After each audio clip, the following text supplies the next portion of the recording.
வணக்கம். வாழ்க வளமுடன், வாழ்க வளமுடன், வாழ்க வையகம், வாழ்க வையகம், வாழ்க வையகம். அன்பர்களே, கோவையிலிருந்து நான் உங்கள் பண்டிட் விஜய். நிறைய ஜோதிடம் சார்ந்த சித்தாந்தங்களை பதிவிட்டு கொண்டு வந்தோம். வித்தியாசமான பரிகாரங்களை சொல்லிட்டு வந்தேன்.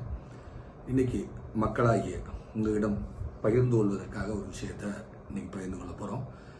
ரொம்ப ஒரு சீரியஸான ஒரு விஷயம், எல்லாருக்கும் ஒரு சீரியஸான விஷயம், எல்லாருக்கும் ஒரு சிக்கலான காலகட்டம். பொதுவாக சனி பகவான் மீனத்தில் சஞ்சாரம் செய்யும் பொழுது உலகத்துக்கு பேரழிவு, உலகத்துக்கு நிறைய பிரச்சனை தரும். அது ஒரு பக்கம் இருக்கட்டும். சனி பகவான் இருக்கிறதே பார்த்தீங்கன்னா இப்போ நீர் வீடு, சமுத்திர வீடுன்னு சொல்லக்கூடிய இடத்துல இருக்கார். உட்கார்ந்து குருவோட வீட்டில் உட்காந்துடுறாரு. பொதுவாக குருனாலே பெரும் பணம், பொருளாதாரம். சனி அங்கே வரும்பொழுது உலகத்துக்கு பொருளாதார சிக்கலை தந்துடும். ஸோ இந்த இந்த சனியினுடைய சஞ்சாரம் என்பது ஒரு சரியில்லாத இடத்துல இருக்கு. இப்போ நடப்பு பங்குனி மாதம் சூரியனும் அந்த இடத்துல சஞ்சாரம் பண்றாரு. சூரியங்கிறது அரசாங்கம், சூரியங்கிறது நிர்வாகம், சனிங்கிறது கலகம். இப்போ இன்னைக்கு சாயந்தரம் கரெக்டாக செவ்வாய் மீனத்துக்குள்ள சஞ்சாரம் பண்ணிட்டாரு. செவ்வாய் சனிங்கிறது யுத்தம். இந்த உலகம் எதை நோக்கி போக போகிறதோ, என்ன மாதிரி ஆக போகுதுன்னு தெரியல. நிலநடுக்கம் வரலாம், ராஜாங்க குழப்பம் வரலாம், அரசியல் தலைவருக்கு பிரச்சனை வரலாம், பேரு அழிவுகள் வரலாம், சமுத்திரம் சம்பந்தமான, கடல் சம்பந்தமான பாதிப்புகள் வரலாம், நிலராசியை பார்ப்பதால் நிலநடுக்கம் வரலாம், யுத்தம் கடுமையாகலாம். ஏற்கனவே காலபுருஷனுக்கு 5ஆம் இடம் என்று சொல்லக்கூடிய இடத்துல கேது பகவான் சஞ்சாரம் பண்ணிட்டு இருக்காரு.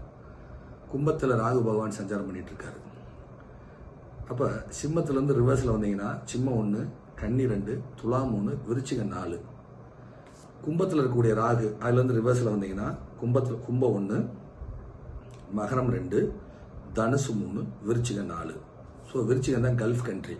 இந்த ராகு கேது மிட் பாயிண்ட்ல நெருப்பு ராசியில் உட்கார்ந்த கேதுவும் காத்து ராசியில் உட்கார்ந்த ராகுவும் ரெண்டும் சேர்ந்து ஒரு மிட் பாயிண்ட்ல நிலராசியையும் நீர் வீட்டையும் இயக்கி கொண்டிருக்காங்க. நிலராசின்னு சொல்லக்கூடிய வீடு எதுன்னு கேட்டீங்கன்னா ரிஷபம், நீர் வீடுன்னு சொல்லக்கூடிய வீடு எதுன்னு கேட்டீங்கன்னா விருச்சிகம். ஸோ இது ரெண்டுமே ராகுகேது மிட் பாயிண்ட்ல சிக்கி இருக்கு. விருச்சிகம் கல்ஃப் கண்ட்ரி. ஸோ கல்ஃப் இருக்கவங்களும் மக்களே. ஸோ அந்த யுத்தம் நிறுத்தணும், இந்த யுத்தம் பெருசாகக்கூடாது, மக்களுக்கு பேரழிவு வரக்கூடாதுங்கிறதுக்காக இன்னைக்கு சனி சஞ்சாரம் செய்யக்கூடிய இடம் மீனம், கூட சூரியன், கூட இப்ப செவ்வாய் உள்ள வந்துட்டார். இந்த சனி செவ்வாய்னாலே பெரிய யுத்தம். ஸோ இது வராமல், இதை குறைப்பதற்கு, மக்களுக்கு வேற விதமான நோய்கள் வராமல் இருப்பதற்கு, நிர்வாக பிரச்சனை, பொருளாதார பிரச்சனை, வேலை இழப்பு, பெரிய பெரிய கம்பெனிகள் திவால் ஆகிறது. ஸோ இந்த மாதிரி வராமல் இருப்பதற்கு அனைவரும் கோர நரசிம்மரை வழிபாடு செய்யுங்கள். உலகத்திற்காக, உலக நன்மைக்காக அனைவரும் நரசிம்மர், கோர நரசிம்மர் வழிபாடு செய்யுங்கள். கோர நரசிம்மரை வழிபாடு செய்யுங்கள்.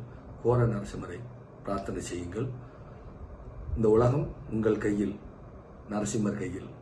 சந்திப்போம். நன்றி, வணக்கம். வாழ்க வளமுடன், வாழ்க வளமுடன், வாழ்க வையகம், வாழ்க வையகம், வாழ்க வையகம், வாழ்க வையகம், வாழ்க வையகம்.